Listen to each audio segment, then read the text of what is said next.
Good evening, my dear brothers and sisters.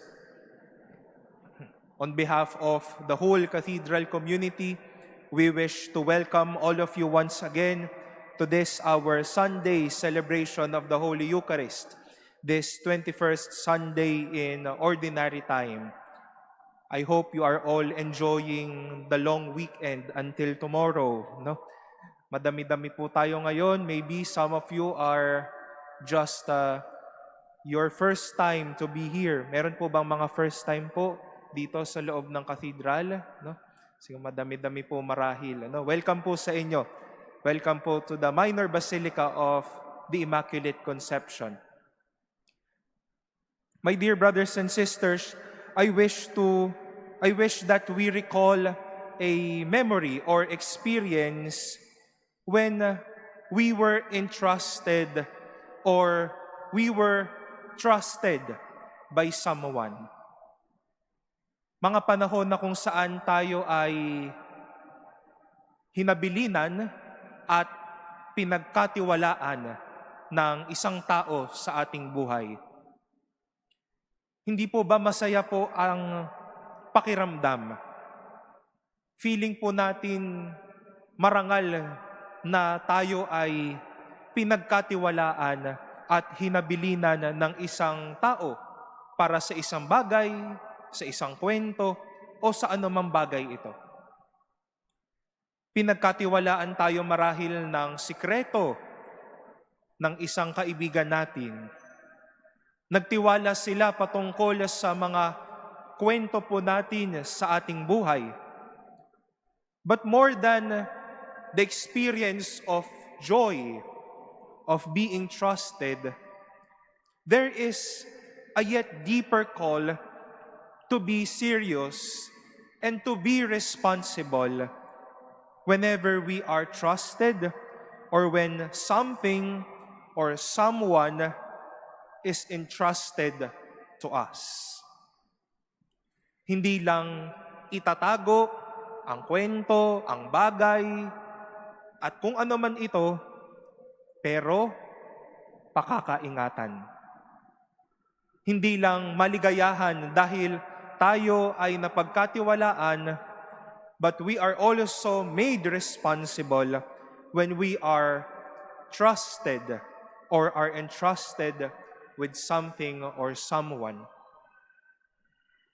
After a not so good experience with Shebna, the Lord trusted Eliakim to be king. We all know for a fact that before becoming a known preacher to the Gentiles, Paul was a persecutor. As God, Jesus knew very well the weakness of the person of Saint Peter. But he was entrusted with the keys to the kingdom of heaven. And today, every 27th of August, we remember a saint, a mother of a saint, Saint Monica, a simple human being like us, but was entrusted by God with the life of her son Augustine. We celebrate how they were trusted by God with something or with someone. But by being trusted would not end by being honored. But to be trusted is also to be responsible. God was not only giving Eliakim a position so that he can be the most honorable person in the world, but to be at the place of honor, he was asked to be serious about that position. When St. Paul lived as a preacher, he was asked to be serious with his preaching, with the ministry entrusted to him.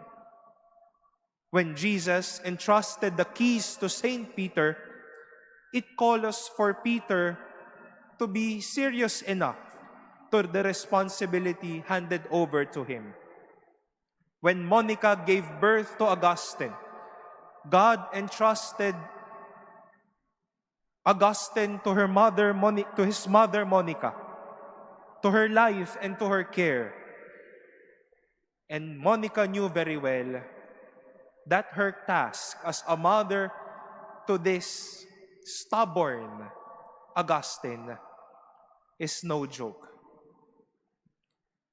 Mga kapatid, madami po kasing pagkakataon na tayo ay bibigyan ng pagkakataon para mapagkatiwalaan na mabigyan din po ng mga susi sa ating buhay.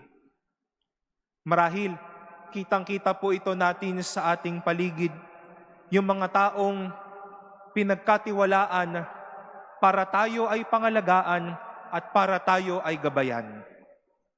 May mga susi sila para tayo ay tulungang kahit papano maibsan yung ating gutom, mapag-aral tayo ng mabuti, mailagay sa kahit papaanong asensado at desenteng buhay. Maybe we remember our parents being trusted by God to take care of all of us. Our church leaders, lay and ordained alike, by our very nature are called to be stewards. Government leaders who are entrusted and yet called to be serious about it. Simple workers, mirrors of trusted service. Students, personalities, and many more who are entrusted and yet called to be serious about it. Because many times, there were, or maybe there are, people making use of their keys, or maybe using the trust from people just to gain a prize, para makakalimot ang tao. At mas lalo't higit, hindi tayo mapabuti. This is not so for God, who is trusting all of us, who is giving the keys to all of us as well. When God trusts, He calls our attention. He calls our attention as well to be responsible and not to take advantage. Pero hindi po biro ang mapagkatiwalaan. Sabi nga natin, responsibility is all over it. Dapat maging seryoso nga naman. It's no joke for Eliakim to handle a great city. It's no joke for Paul to be the apostle to the Gentiles. It's no joke for Peter to head these 12 apostles and eventually the universal church. It's no joke for Monica to pray for the conversion of her son Augustine. Karangalan ang mapagkatiwalaan. Pero mahirap din ang responsibilidad na mapagkatiwalaan. But as God trusts and entrusts, He places His hands over us to bless us and shower us with graces. If this was not so, it would be impossible for Eliakim to lead. It would be impossible for Paul to preach. It would be impossible for Peter to lead.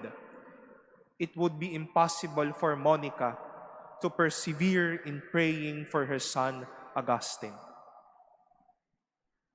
To be trusted, and when we are entrusted, we are called to nourish others. Saint Monica is just a perfect example. Alam ni Monica marahil yung kahinaan ng kanyang puso bilang isang nanay, bilang isang babae. Marahil dumating na rin siya sa punto na she was about to withdraw from praying and for even thinking about the conversion of her son Augustine.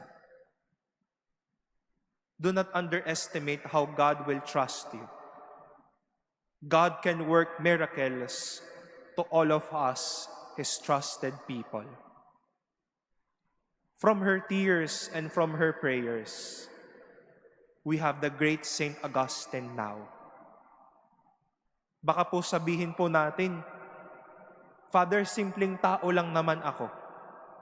I may be like Saint Peter, who is so stubborn. I may find one day that, Father, I have this small faith. There will be times that I've been doubting God. There are times that I've been so faithless. But look at Saint Peter. Do not underestimate everyone trusted by God. And that's you and me.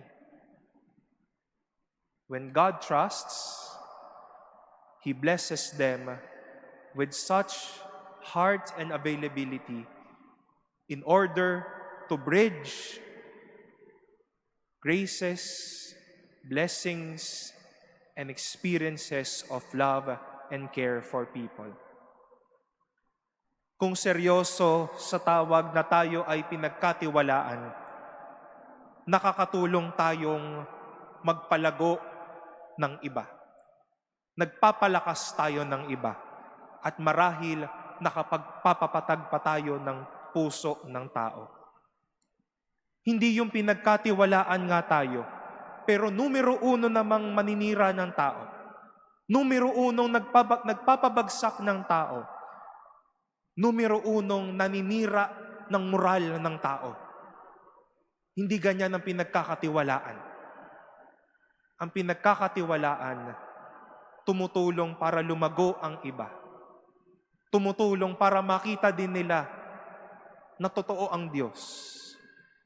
Tumutulong ang iba para magampanan ng mabuti ang kanyang responsibilidad so that he or she can take on his role, be it simple, be it elegant, be it high or be it low. When these things are surfacing, these people may not really be so serious with what was or entrusted to them. My dear brothers and sisters, we celebrate how God is trusting all of us. We celebrate the many gifts, the many keys that is entrusted to us by God. Let us be responsible over this. Let us make disciples from all of these experiences. Let us reap the fruits of this serious work with people experiencing happiness and joy in their lives. By being serious from what is entrusted or what were or are entrusted to us, may we see people believing in God all the more. May we see people loving God all the more.